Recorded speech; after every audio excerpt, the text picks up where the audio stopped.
Welcome to Pacific Unitarian Universalist Church. We're a welcoming church for people from all different races, gender, identities, sexual orientations. You're welcome here. Thanks for joining us today. There's a number of announcements. We're starting to get busier here, which is good news. There's some sad news in the announcements as well. So we have kids are out in the parking lot doing bikes and bubbles as they've been doing for the last couple months. We have a Zoom call on racial issues, as we almost always do. We're going to start us in October, which isn't really that far away, a couple Saturdays away. We're going to start a racial discussion sort of lecture series that's going to be done out on the patio, and that's going to run for 7 weeks from the 1st of October till almost Thanksgiving. It was, of course, Rosh Hashanah began 2 nights ago, which is the Jewish New Year, and in the spirit of the High Holy Days, I'm going to speak about Abraham, who is the father of all the monotheistic traditions. Our PUC book group, if you're part of that, it's on the 3rd Thursday of the month at 10, and there's a Zoom link on the website for that. And it is the next book. They just finished a book about a coming-of-age story in North Carolina. This book is called The Warmth of Other Suns, which is about the epic of American migration by Isabel Wilkerson. We're still having fun with the kids on Saturday mornings, and Kate Ripley is engaging kids in some deep conversations on Sunday afternoons. So, Happy New Year to all those who come from the Jewish faith. And here we are. People have thought that we're good on content here at church, but we need to be a little bit more spiritual, and I couldn't agree more. So I decided that we would do a little thing on home retreats, right? This is a namaste at home kind of retreat orientation. And the very word implies a sense of pulling back, right? and centering oneself, as the Quakers say. It's sort of centering down time in a retreat. And life is always this balance of experiencing and acting and reflecting and doing. And today is really a time for us to sort of sit. I encourage you to think about grabbing a pencil and pen and you know, sort of putting it near you, and when the sermon begins, to think more about listening than necessarily watching. You might want to just sort of close your eyes a fair bit as we head towards that. So that's coming up, and there's lots of news I'll save for joys and concerns. I'd like to invite up our worship associate, Tracy Blender, who's going to share our words while I light the chalice.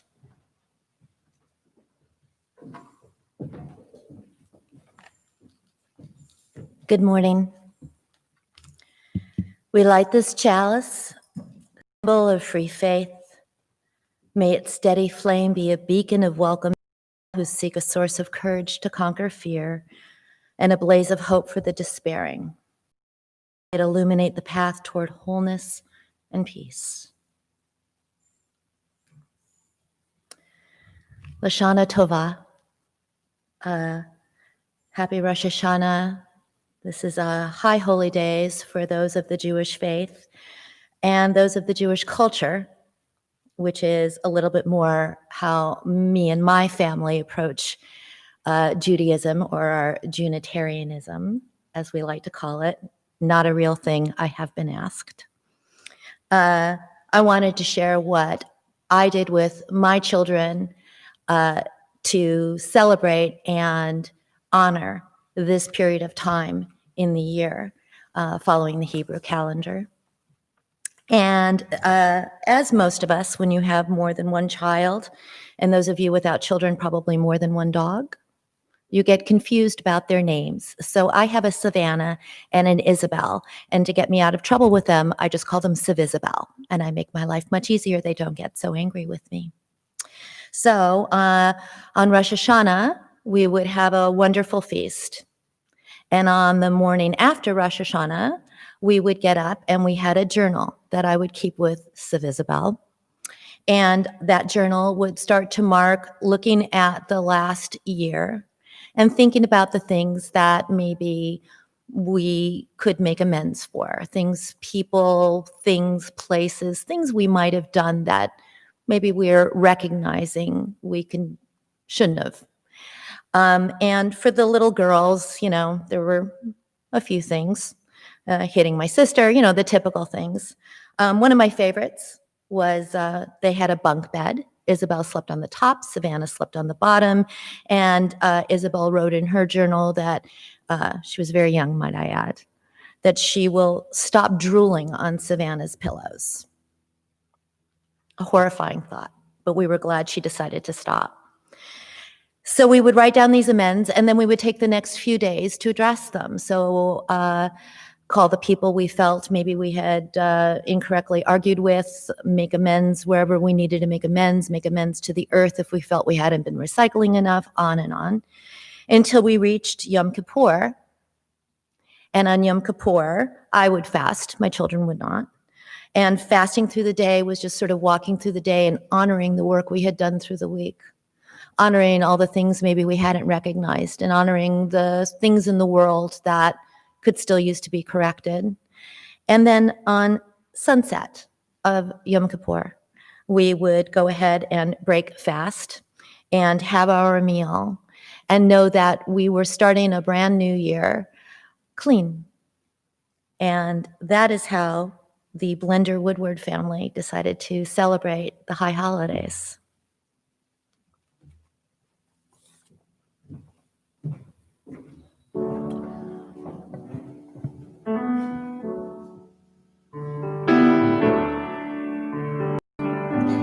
There is more love somewhere. There is more love somewhere.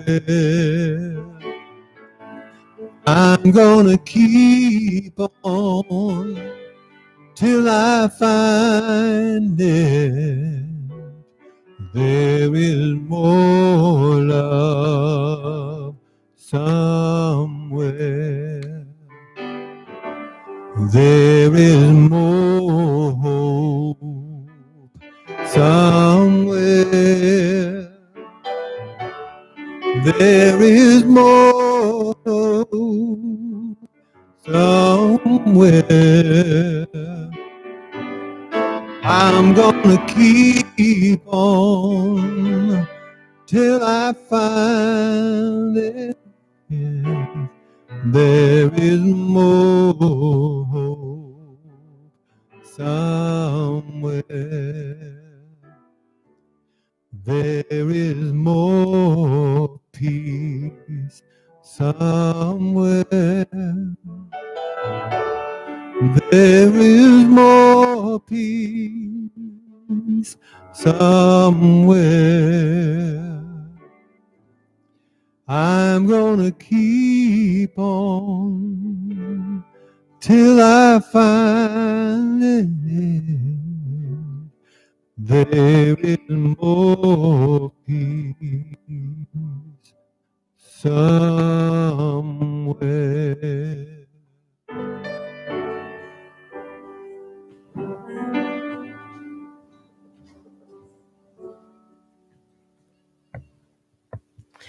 Good morning, everybody. So glad to be back here at church. I've missed everybody's smiling faces, and I know that everybody's anxious to get back together, but at least we can do it this way. Today, I'm going to talk about rituals because we all have them, and some of them have different purposes. A ritual is something that you do repeatedly over and and it has a purpose. And some are very practical, like you get up in the morning, you take your shower, you brush your teeth, you put on your clothes, you eat your breakfast, you go to work. That's a ritual.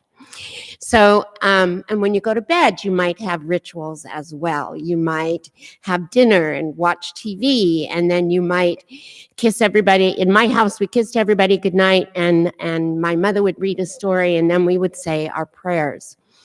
So, every ritual has a purpose. Some are very practical, but there are some we do that feed our spirit as well. And those are the ones I'm going to talk about today. A little girl, like I was saying, we used to say our prayers every night. And we would kneel along the bedside. And even though I do not believe as I did as a child, it was a time for our whole family to commune together and implore God to listen to us. And we would pray together on our knees. And we had 5 children, my mom, my dad, and my grandma. And we really didn't ask the animals to pray, but we prayed for them.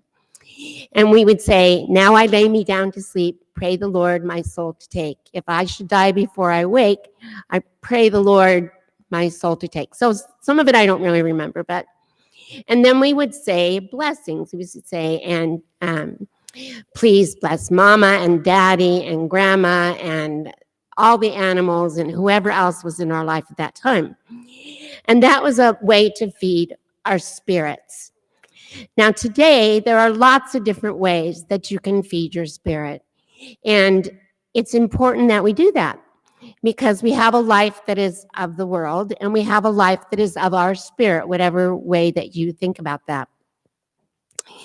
And one of the ways that I have rituals that feed my spirit, I have affirmations that I do, and it has 3 affirmations and a blessing, and it's, I am safe, I am smart, I am safe, smart, and I don't remember the last one, but you get the idea. And then I am loved is my blessing. So I want you to think about the things that you might do.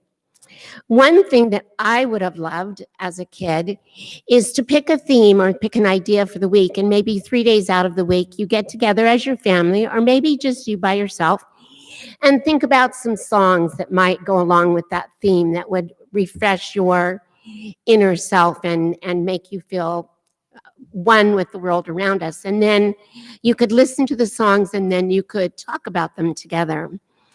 Another thing that you might do is do the same thing with some poetry and everybody find a poem or one person find a poem and read it and really, really listen. Listen with your eyes closed, and maybe you read it a couple of times. And then you can talk about it or meditate on it. Another thing that you could do is simply have a blessing circle and everybody get together and talk about the blessings that they've had for that week or for their life. Another ritual that I do every night, even though Perry's been gone for a little over 5 years, I tell him good night and I tell him the things that I've done during the day. And I say, wherever you are, I hope that you are at peace. And that's a ritual for me. So I think there are lots of ways that you can find to reach and fill your spirit. I think going and sitting on a bench and watching the flowers and the birds and really thinking about nature and how it blesses us and how it endures despite everything that we do is a way that we can fill our spirit. And maybe you could sing. I sing in the shower and I sing things that are meaningful to me. And when I have trouble going to sleep, I will sing Peace, which is a song about peace of the river. And that feeds my spirit and helps me get to sleep. So I want you to think about those things that would be personal to you, that you might be able to do during the week, and that would make your spirit full and maybe make those a ritual for yourself. So I hope everybody's having a great Sunday and that you are happy and healthy at home and loving all your family members and everybody around you. Thanks.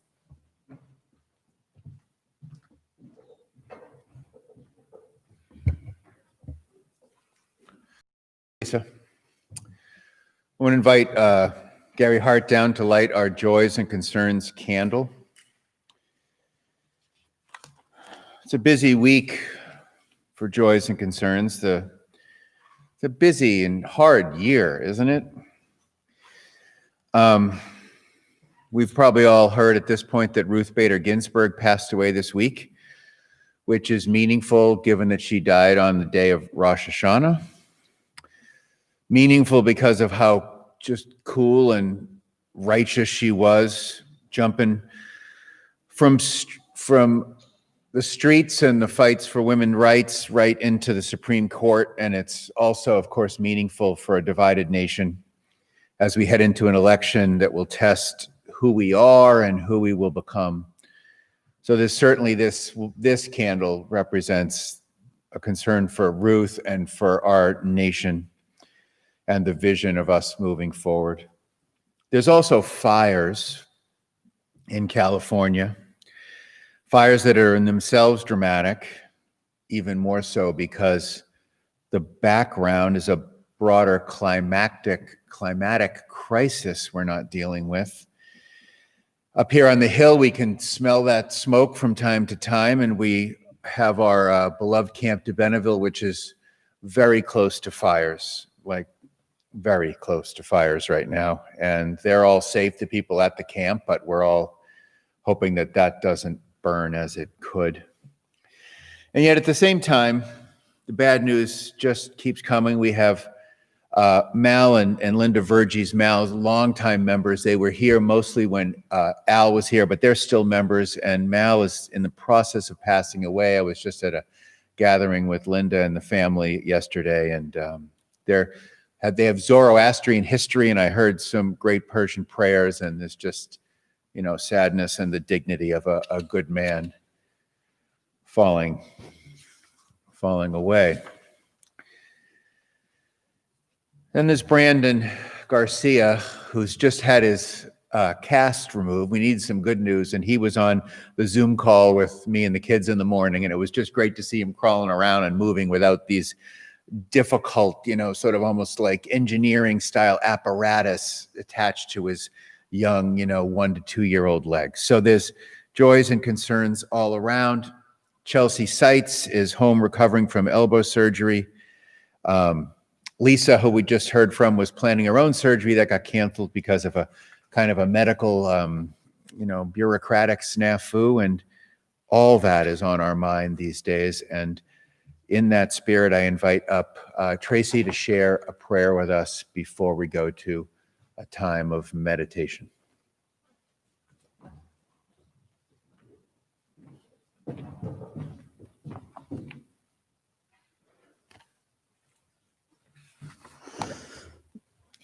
We do it every day. Every morning we go out blinking into the glare of our freedom, into work and the world, making maps as we go, looking for signs we're on the right path. And on some good days, we walk right out of our oppressions, those things that press us down from the outside, as often from the inside. The shackles of fear, prejudice, timidity, closed-mindedness, selfishness, self-righteousness, and claim our freedom outright, terrifying as it is, our freedom to be human and humane. Every morning, every day, we leave our houses, not knowing if it will be for the last time, and decide that we'll take with us what we'll carry, how much integrity, how much truth-telling, how much compassion in case somebody along the way needs it, how much arrogance, how much anger, how much humor, how much willingness to be changed and to be changed, to grow and to be grown, how much faith and hope, how much love and gratitude. You pack these with your lunch and your medications, your date book and your paper every day. We gather what we think we will need, We pick up what we love and all that we so far believe put into our history. We shoulder our experience and memory, take inventory of our blessings, and we start walking toward morning. Amen.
Get a pencil and a writing instrument, as I said before, but keep it somewhere near you. This is going to be a quiet sermon. I don't care. You can turn away from the computer if you like and just listen.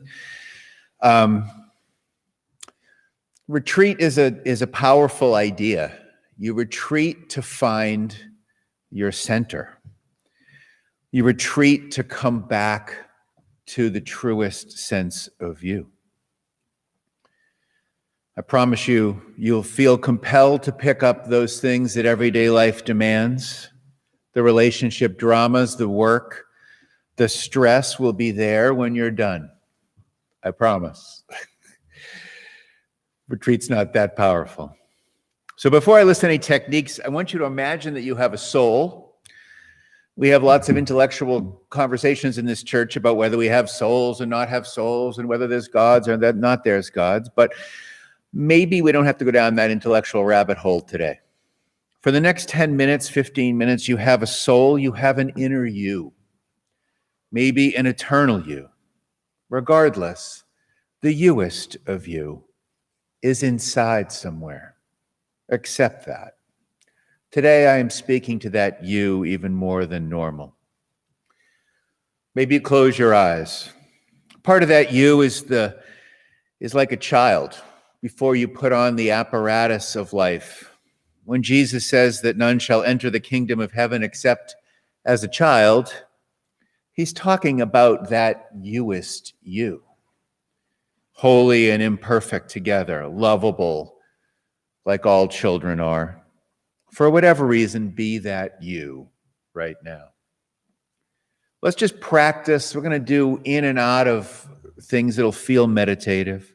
Just take some slow breaths. You're safe here. Be still, but not a rigid still. You can move. Just know you're safe. Know also there's nothing more efficient you could do right now. I assure you there are no sit-ups. There's no email, dishes, phone calls to return, or even as good you use. There are no postcards to write to voters. This is a moment for the inner you.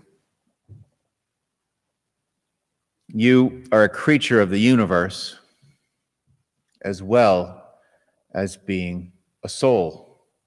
You were born to some specific parents, sure. No doubt they've shaped you and they will shape you. But the most accurate way to think of yourself, spiritually, I think, is to think of yourself as a very temporary but long-term expression that the universe has spun out. I don't want you to roll your eyes at the age of Aquarius. We are stardust. We are golden quality. of that, which Severin will sing in a bit. But if you think of yourself as a leaf on the grand tree of the universe, a living thing that will come and will go, but part of something eternal, that's a good way to think.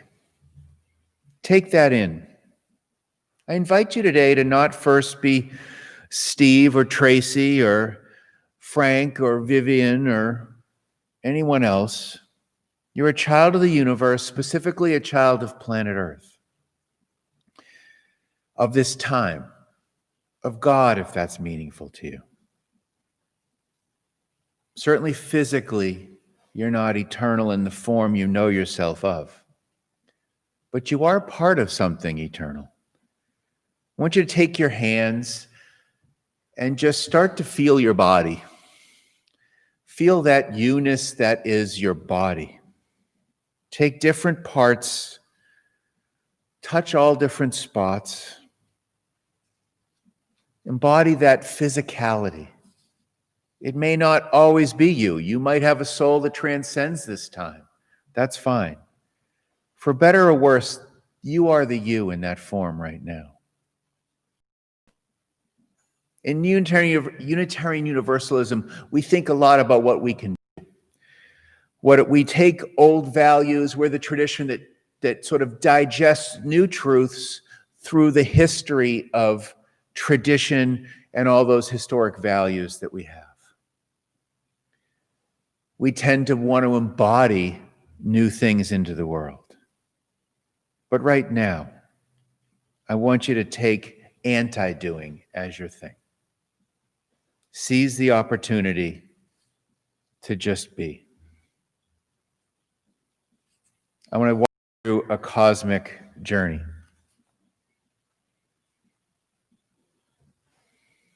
I think of the universe as amazingly large. The distance we know between the average star and the grain of sand between each one is about 6 miles apart. That's how big the universe is. In a universe with more grains of sand, or stars, I should say, than there are grains of sands on the beach. Let that sink in.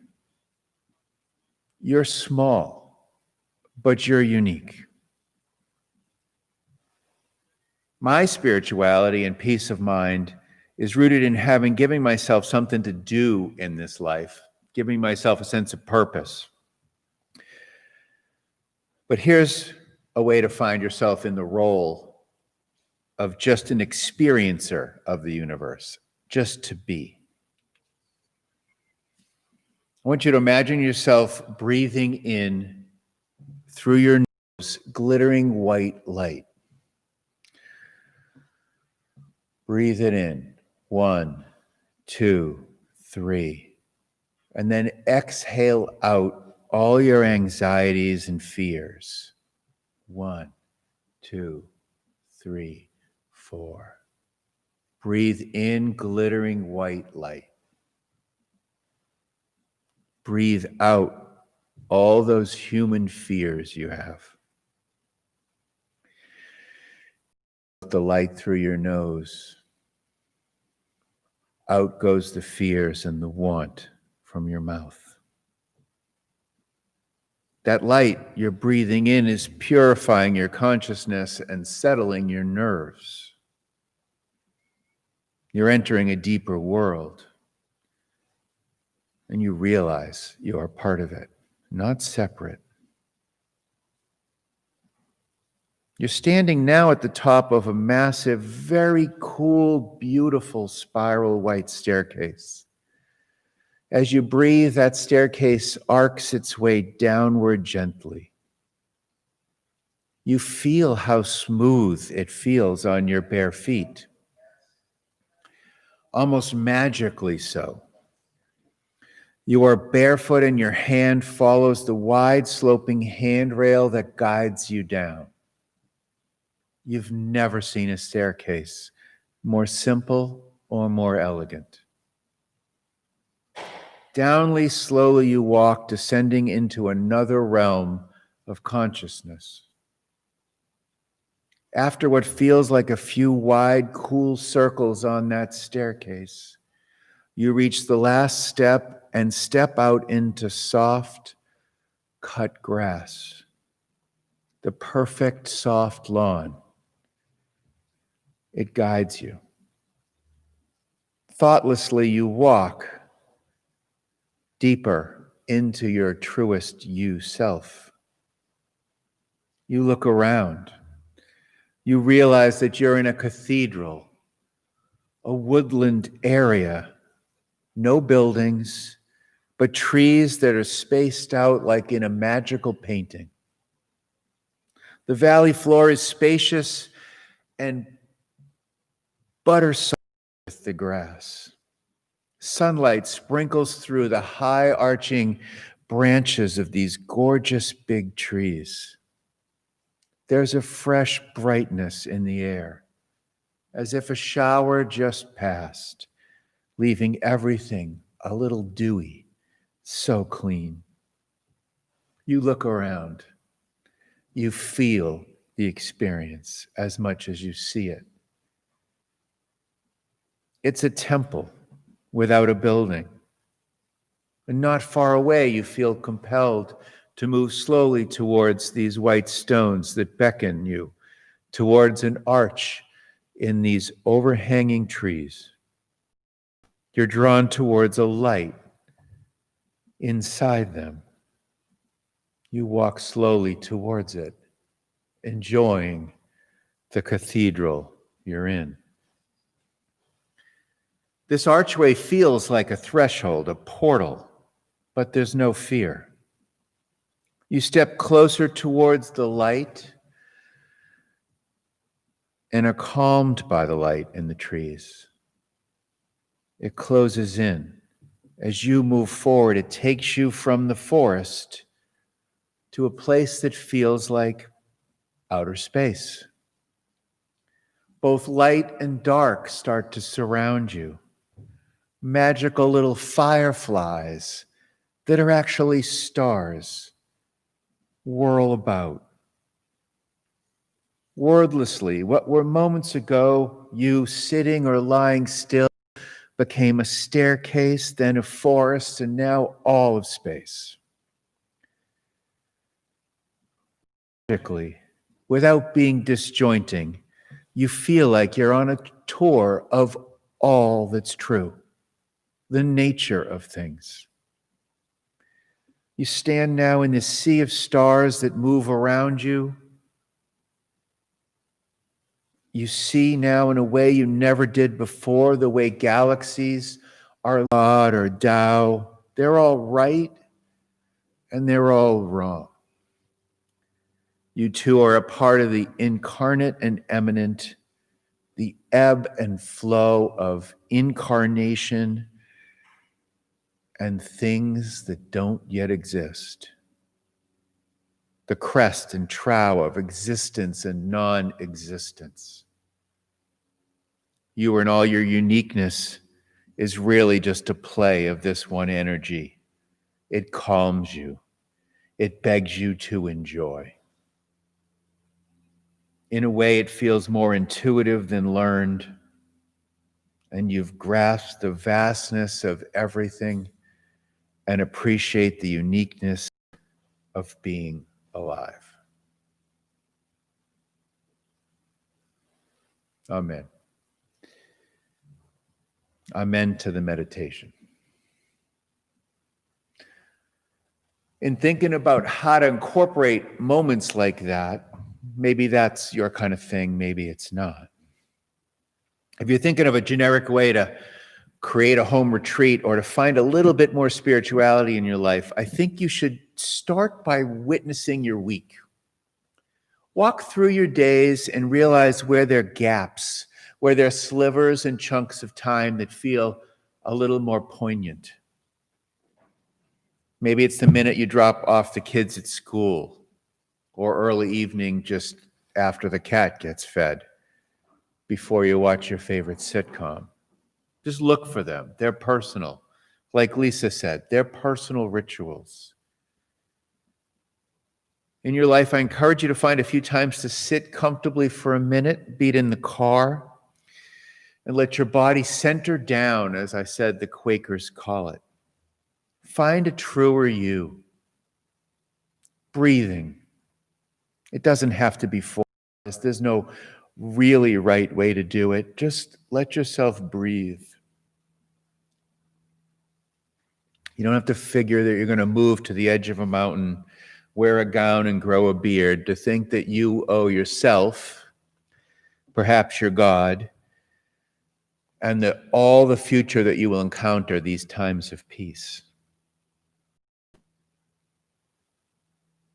Create a little sanctuary at home or even in the car.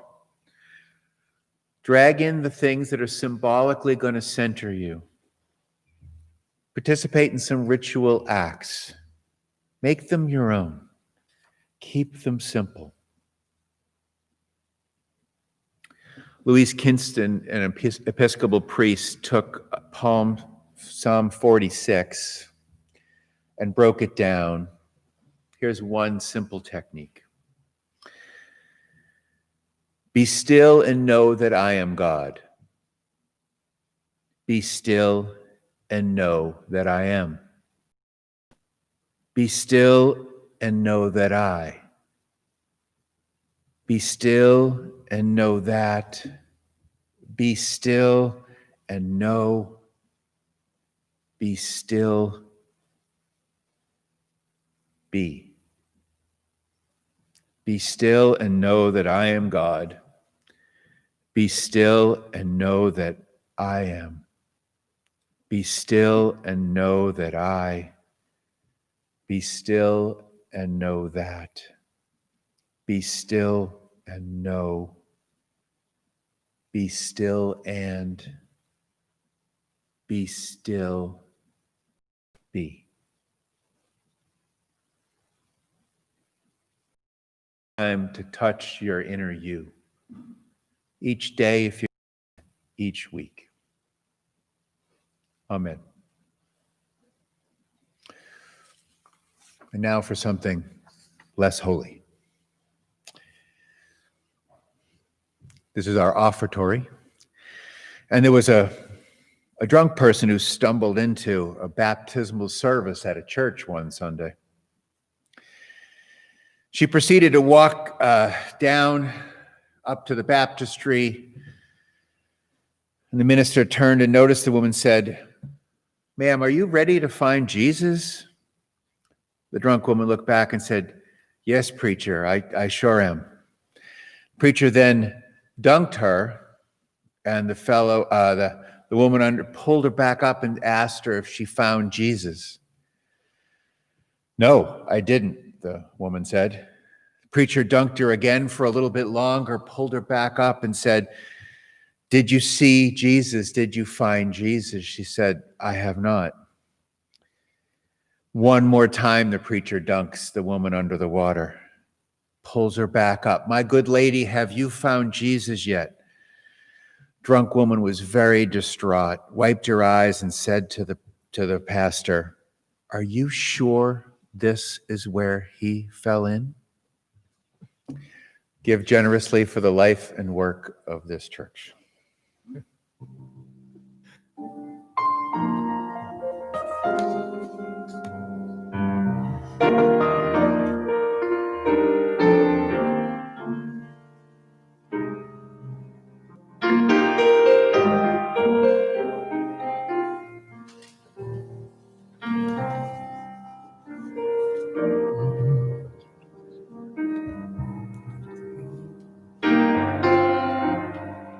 It came upon a child of God.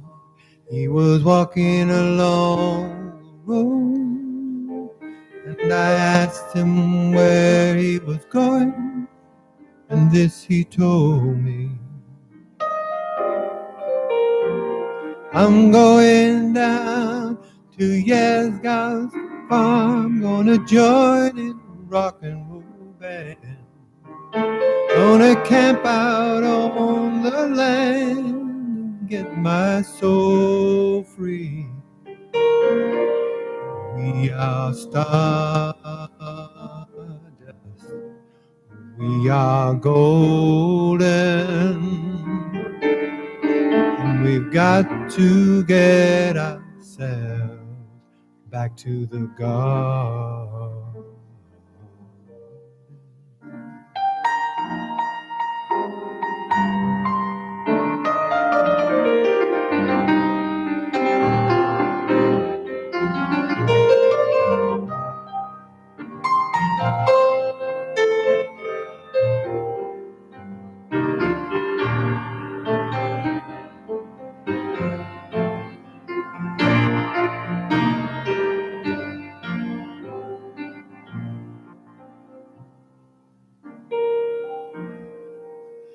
Then can I walk beside you?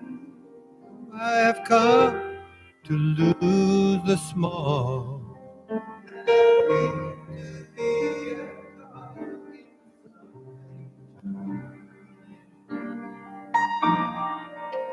Well, maybe it's the time of year, or maybe it's the time of man.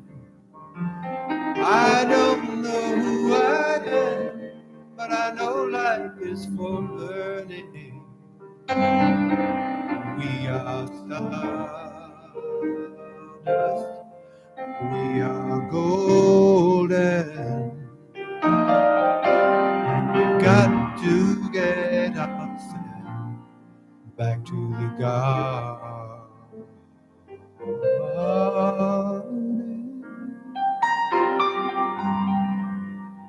We've got to get ourselves back to the garden.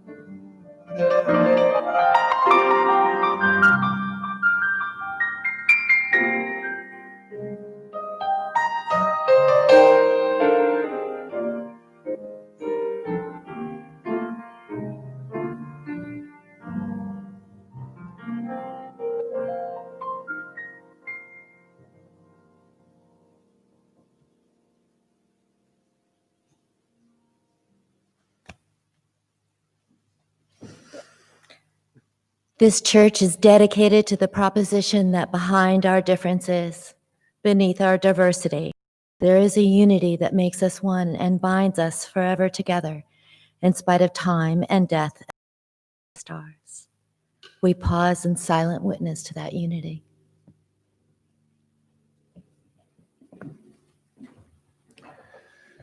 May the blessing of love be upon you. May love's peace abide with you. May love's presence illuminate your hearts now and forevermore. So be it. Amen. Shalom. Salam. Namaste. And blessed be. And now, as we say, our service truly begins. Go in peace. Be peace.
I forgot to make one other announcement.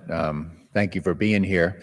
And we've had three or more successful days on Saturday afternoon, postcarding, getting out the vote, doing our civic duty in a nonpartisan way. And next Saturday at 4, you can call the church or check in with me or Leanne or Kelly Kinsman if you want to come. We're going to do another postcarding day. We have wine and cheese, and it's kind of fun. We socialize while we do our civic duty. So that's next Saturday, and you're welcome to come and give us a heads up if you can.